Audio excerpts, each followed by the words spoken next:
こんにちは、内野隆です。さて、いよいよ64ドリームプロジェクト一人目の人物の登場です。前回の予告通り、私の先生であるリック・フェイを私自身がインタビューしております。古い友人でもある彼とのインタビューは大変刺激的なものとなりました。それは皆さんにとっても注目していただきたいのは、この64ドリームプロジェクトの根幹となる本質的な部分について、リック・フェイ自身の言葉で語られたことです。長いインタビューになりましたので、数回に分けてお届けします。まず1回目は、私たちの古い話を交えながら、私たちが武術の何に影響を受けたか、それが私たち自身にどう作用したかを注目してご覧ください。それでは、どうぞ。Okay, good. We're going to be starting. We could start any of the questions that how we met each other and what's our impression, but I think we could kind of skip it because we're going to get into different topics and if we start talking about it in detail, right? No, I was trying to think. You were at the garage, weren't you? Yeah, I was at the garage, yes. That's what I thought. Yeah. At first, I thought you were in Washington Avenue, but it was before that. Way before that. It was in the garage, and there are only two people can afford to be in there. And there are some really bad dogs, my neighbor, and barking and trying to bite us over the fence. And I remember that. Boy, that was that time there are only a few people, like Brian Seaman and Greg Nelson, and those people are the ones that we've been practicing. We've practiced together, right? And look at how far they went. You know what I'll tell you about that group? Yeah. So I don't know if they all understand English, but they this group that he's talking about in my garage, right, we did Sinawali basic double stick drills, basic, and they were just basic. Mm-hmm. We did them 45 minutes every night. Right. 45 minutes of double stick every night. But look at how high those people went. Right now, Brian Seaman, Steve K. Look how high they went in the art. Look what you've done. Oh. So it's amazing what that little group, and we had that core. We had the basics of each art, because Guru had given us the basics of each art. Actually, you'll remember this. We called him Sifu at that time. Right. Because you came in the Junfan JKD era. That was before, right? Right. And then as he went up through the Silat and all that, then he became more of Guru, like that. But we were always more interested in KALI anyways. I agree. So these are good memories. I'm going to like this. Me too. Yeah, that was a really interesting time, and then it's soon after that we went into Washington, right? Yeah, that was a big place. That was good too. Good memory. By the way, we're having your favorite weather. We've got cold and snow. We got a lot of snow. We got snow here too in Kanazawa. Yeah, really. It's nice. Kanazawa branch. I'm not in Osaka, so we have a lot of snow here, and it's pretty cold. But anyway, Rick, let's talk about what you think about this project that I'm going to have 64 people. You are the number one to begin with. What do you think of this project? And I want to have some input on whatever you think. Well, if you don't mind, you can plug your ears if you want, but I'm going to start by complimenting you, because I've always been so proud of what you do over in Japan and what you've done here with us. Mm-hmm. So, I mean, you've always been one of absolutely one of my best students, best friend as well, but the best student. Thank you. And it's a combination of your intellect, your physical ability, and your personality. And so you have a personality that is continually growing and searching. It's exactly what Bruce Lee set up. I think of you as following a Jeet Kune Do path, because you kept developing in different areas, you kept doing this and that. And the other reason I value you so much is you saw the connections outside of martial art, that we were actually changing people's lives for the better. And I mean, we can both list how many students that came to us and said, this stuff changed my life. It literally changed my life. They got off depression medication. They quit smoking. They got a better job. They were able to solve something with their spouse, whatever it was. And I always told them, I said, I can't exactly explain it, but it's true.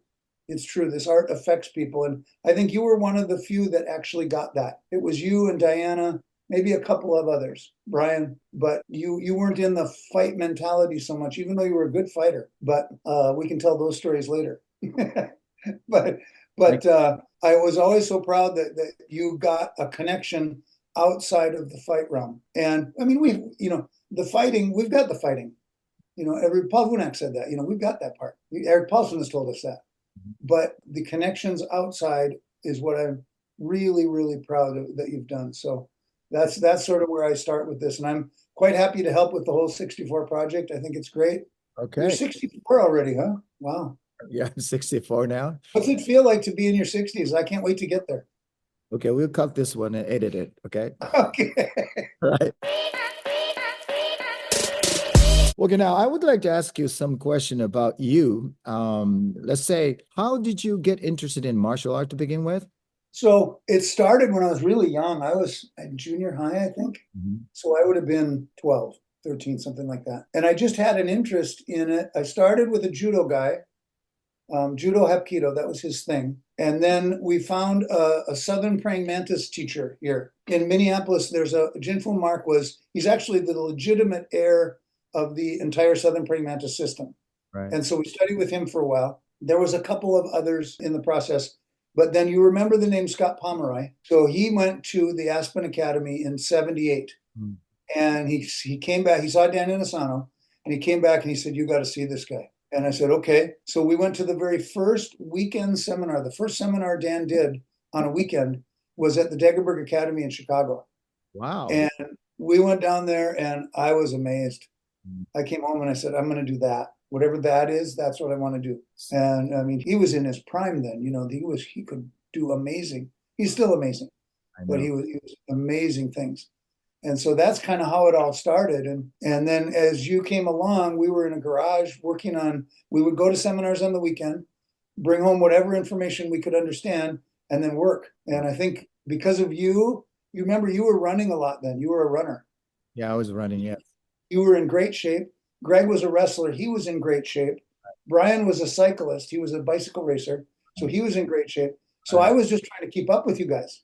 I was just trying to see if I could do as much as you could do. So, but those were fun days. I remember those days. It was really, I was in 20s, right? And I don't know how old you were at that time, but I was in 20s and I'm very, very, very much inspired with with your attitude towards Guru Inosanto. I was very impressed with all the skills blending into one concept. You really had us train like a Sinawali, like you said, about 1 hour straight or something. Right. Doing basically one thing a lot of times. But that really got me where I am right now, and a lot of other people in the same thing. But I want to ask you about what makes so different with Guru's Dan Inosanto's martial arts from others. And of course, other martial arts are very great, value a lot, But there's something about him, and his system, JKD KALI, is very special to me. And you look at me, 20-some years old, I met you and started doing it. I'm 64. I'm still enthused about it. And every day I'm just a beginner. It is amazing to train with him. And he's 88 years old, and it makes him almost feel like, wow, the humblest that I can be. I feel so good about being around him, So if you could elaborate on what you think about Guru Dan Inosanto, what is so special about him? I know you can talk about it all day, but please. I would love to. Yeah, Dan Inosanto, Guru Dan Inosanto. I call him Sifu because of the time I came in. Sifu is an arrangement between two people. That means he's my father in the martial art. So Guru is a guide. Guru, you can call anybody Guru. There's your guide, right? And he's all of our guides. That's what Bruce Lee wanted, was he wanted him to guide people in the development path. Whether you call it Jeet Kune Do, whether you call it Kali, whether you call it whatever, doesn't matter. Because the art was one thing all the time. That was one thing. Now, by the way, today, in this day and age, 2025, it's being separated again. Now there's people doing separate things all the time. The jiu-jitsu guys don't go to the Thai boxing class. The Thai boxing class don't go to the Silat class. The Silat class won't come to the Kali class. You get the idea, right? And I think my school is different, as you know, but and Mr. Inosanto's school is very different because they cross over all the time.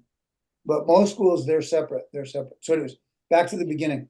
I saw in him, first of all, genius. So he's a smart man. And I think you know a lot about his family. He comes from smart people. His mother was the first woman graduate in television. She did all these things, right? And smart and very spiritually aware people. They are very, very deep folks. And so that I saw that first, is that he had something about him, his intellect, that he could take in and recite martial art after martial art after martial art. I mean, he was still remembering all of the Kempo from Ed Parker and all of the other things that he'd done. And it just came out of him like that, no problem. Then I saw the physical ability. So one way that we connected is he was a football guy. So he was a good football player.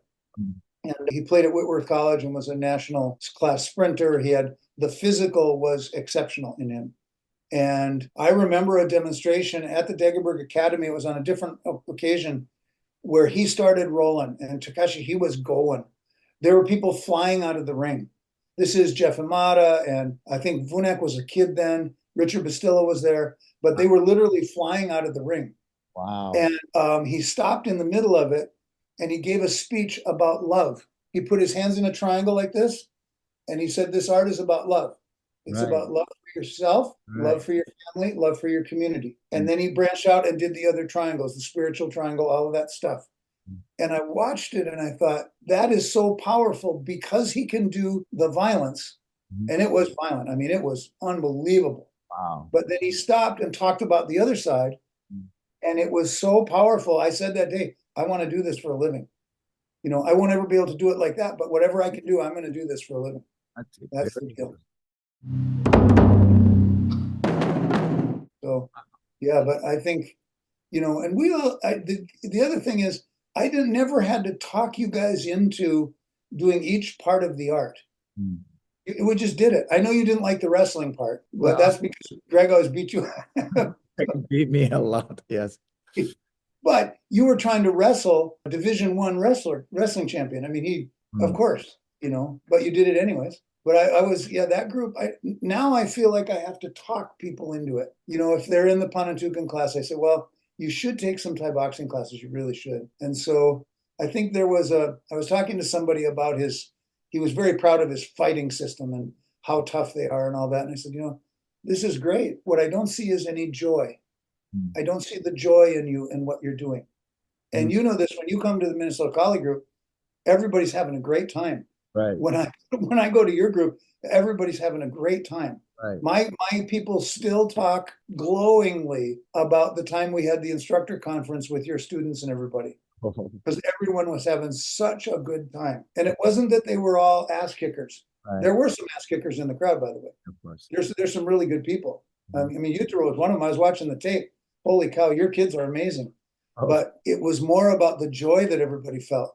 You could just see it in the room. I stood back there and just smile ear to ear, you know, it was fantastic. Right. So anyways, I think as far as Mr. Inosanto goes, the thing that I would put on the very top is he cared. Right.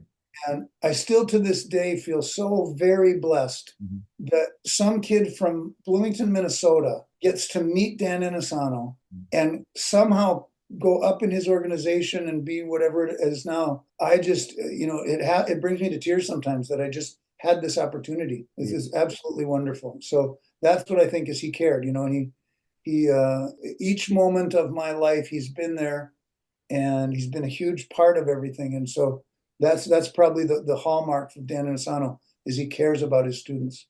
You're right. Yeah.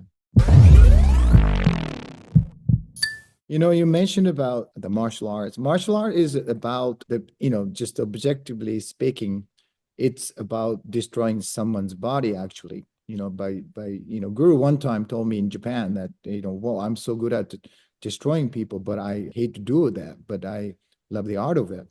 But that really explains a lot about martial arts, why we are choosing martial arts over some other different body motions.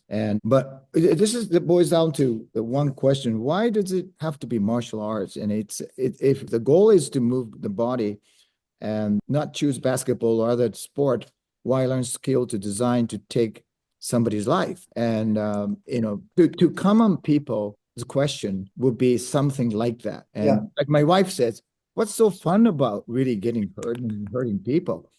She says, I said, well, you're missing the point, but right.